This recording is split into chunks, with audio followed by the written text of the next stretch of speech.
Hi there, future teacher, and welcome to this Praxis 5018 test prep lesson. If you're looking for some extra practice before you take your Praxis exam, in this video, we're going to be going through a practice test that will give you exactly that. Note that all of these questions are geared specifically for the reading and language arts section of your exam. Now, let's click the Start Exam button, and you'll notice that we're going to be going over 25 questions right here. So without further ado, I will read the question and then give you some time to take a look at the 4 answer options. And then together we'll identify the correct solution. So, all right, number 1 reads, a group of 2 or more consonants where each letter keeps its own sound. For example, BL. This is called what? Take a moment to review the answer options and pick the one that you think is best.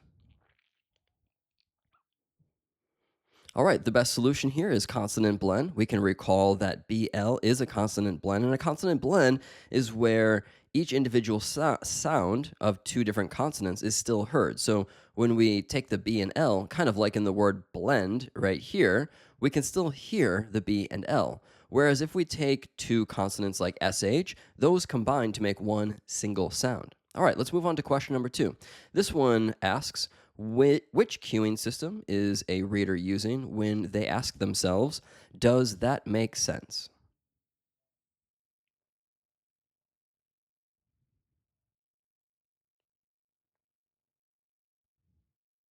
All right, so I'm going to choose the semantic cueing system because this focuses on the meaning. So semantics is all about meaning. And when you're asking, does this make sense? That's what you're really asking. That's the logical sense.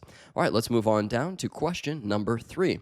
This question asks, a teacher says, say the word park. Now say it without the p or the p sound. This is an example of which phonological awareness skill?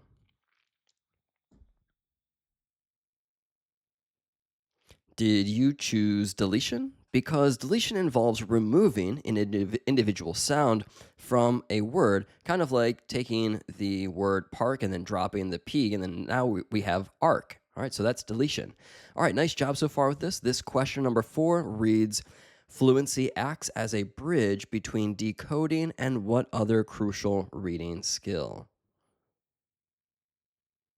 Yes, I do remember this exactly written because I used the word bridge right here in our study guide. So, in case you're not already enrolled into our study guide at teacherpreps.com for the Praxis 5018, let me just go ahead and search bridge here. Yeah, that's right. Fluency acts as a bridge, okay, between word recognition and comprehension. All right, just remember that. So, comprehension is the correct solution. One more time, this is out of 25, but if you would like more practice and to have our full length exam, make sure you click the link in the description below because we have the full length for our members only. All right, now let's just go ahead and finish and just keep going to question number 5. This question asks, which method for teaching reading to English language learners uses words that are similar in their native language and English? Take a look at the answer options and pick the best one. By the way, I have left a link to this free practice test also in the description. So in case you want to complete this before watching this video, after, during, make sure that you click the link so you can get access to it as well.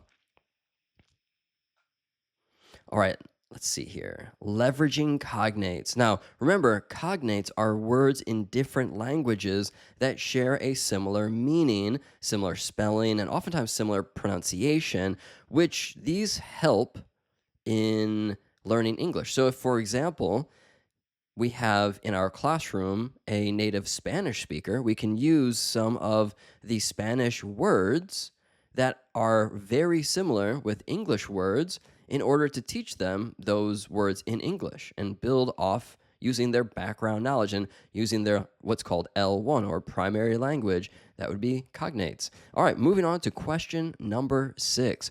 This question asks, which element of fluency refers to reading with expression, pitch, and proper phrasing? Take a moment to select option A, B, C, or D.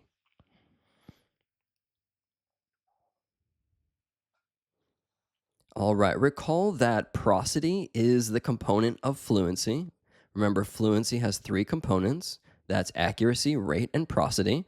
Prosody is reading with proper intonation or proper pitch, right? All right, so let's go on to question number 7. This one asks, a text leveling system like a Lexile score is an example of which type of complexity measure?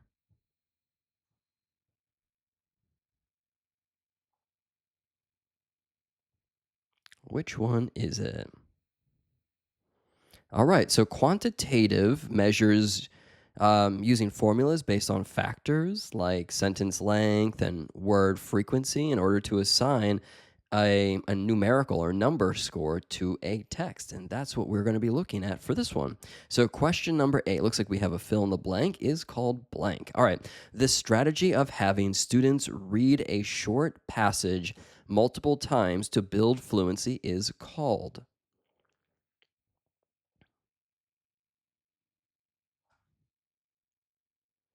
All right, so this one is repeated reading. Did you get that? Nice job. Remember, repeated reading is an effective reading instructional strategy that you'll definitely want to be aware of while taking your Praxis exam, and it's designed to improve fluency through practice, through repeated reading. All right, moving on to question number 9. This one reads, the fast, effortless, and accurate recognition of words is known as.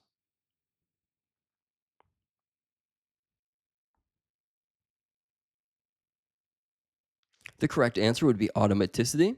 And automaticity is the ability to recognize words instantly without having to put effort into decoding them.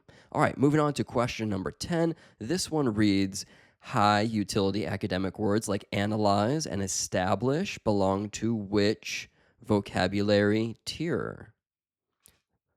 Knowing the three tiers is going to be super important for your exam. So, although we have asked in this case about tier 2, make sure that you understand tier 1, 2, and 3.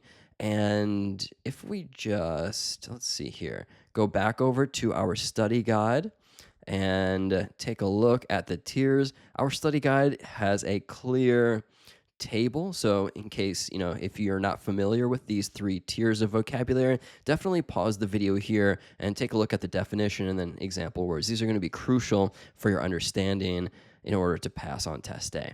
All right, let's move on to question number 11, analyzing a word by breaking it into its prefix, root, and suffix is called.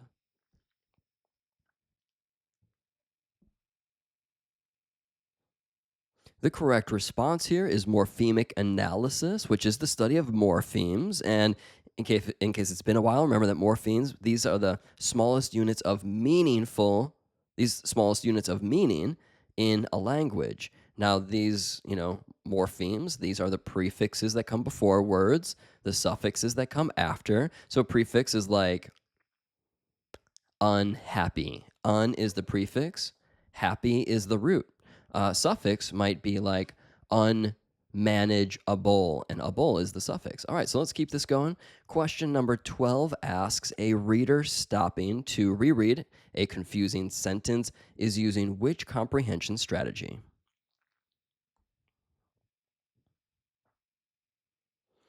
The correct response here would be metacognition, which you can remember is thinking about your own thinking. So this is kind of like, you read, and if afterwards, after a sentence or a paragraph or a page, you sort of ask yourself, like, something feels off, right? And sometimes you misread something, and that's metacognition, it's thinking about your own thinking. It's a great instructional strategy to teach our students in order to become more aware and independent readers.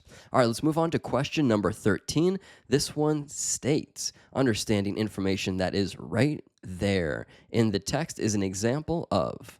Take a look at the answer options, pick the one that you feel is the best. All right, so right there types of questions are always in the book. They're stated explicitly in the text, and that's literal comprehension questions. All right, moving on to question number 14. This one reads, a pre-reading strategy where students agree or disagree with statements about a topic is called.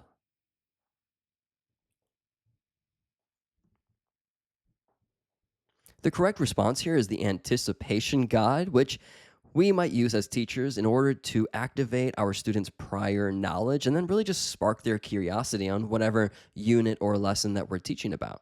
All right, moving on to question number 15. This one asks, which text structure helps a reader locate specific information by listing keywords alphabetically with page numbers?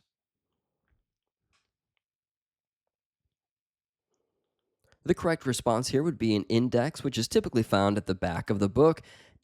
Remember, it's in ABC or alphabetical order with a list of topics and corresponding page numbers. All right, so moving on, question 16 reads in informational text that explains why an event happened and what occurred as a result uses which structure.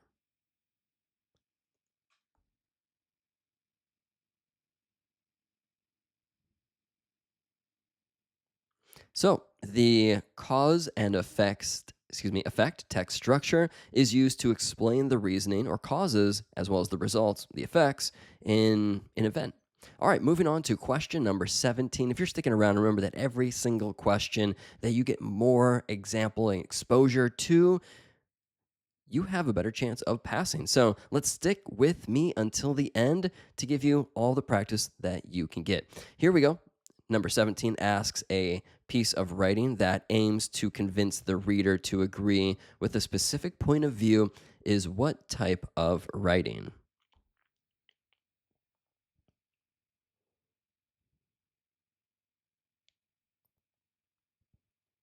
I'm going to go here with argument, and that's because an argumentative writing presents a claim. It also supports it with evidence in order to persuade the audience of something. All right, moving on to question number 18. This one reads in a story, the sequence of events, including the beginning, middle, and end, is known as the plot, conflict, theme, setting. Which one do you think it is? Remember that the plot is the literary element that describes the structure and sequence of the events in the story. All right, moving on to question number 19. This one asks a story set in the future that is based on imagined technological advances belongs to which subgenre?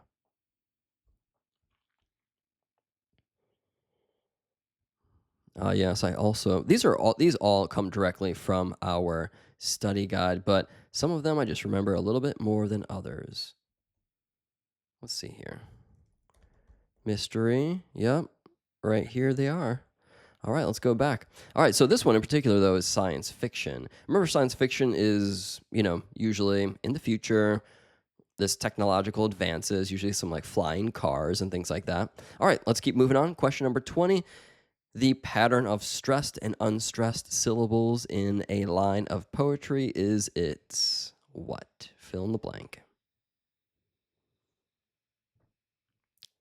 The correct answer option here is meter. Remember, meter is the term for the rhythmic pattern of a poem determined by the number and type of the words, in the poem. All right, moving on to question number 21. This one asks the phrase, the classroom was a zoo, is an example of which type of figurative language? The correct response here is a metaphor because it directly compares the classroom with the zoo.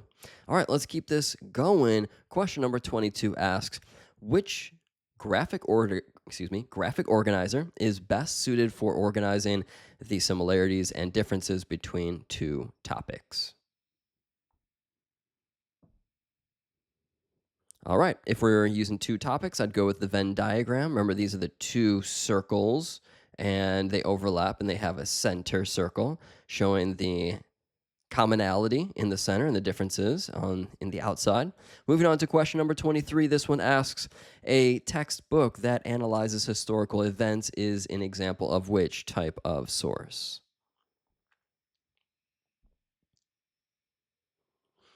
So this would be a secondary source. Remember, the secondary sources analyze the primary source, which actually came from someone who actually has firsthand experience with that thing or event or person that's being written about. Question number 24 asks, what part of speech describes a noun or pronoun? That would be an adjective which modifies or describes a noun or a pronoun. Moving on to our final question here. Thanks so much for sticking around. This one asks, which grammar rule is violated in the sentence, the dogs runs fast? That would be the subject verb agreement. Let's go ahead and see how we did. Nice. All right, we got 25 out of 25. What I really like about this practice test is that it shows you your correct responses in green and any incorrect responses in red, helping you understand which types of questions you still need practice with. Hey, speaking of practice, if you want our full Praxis 5018 test prep, make sure to click the link in the description below or visit us at teacherpreps.com to get instant access. Thank you so much for watching and good luck on your exam.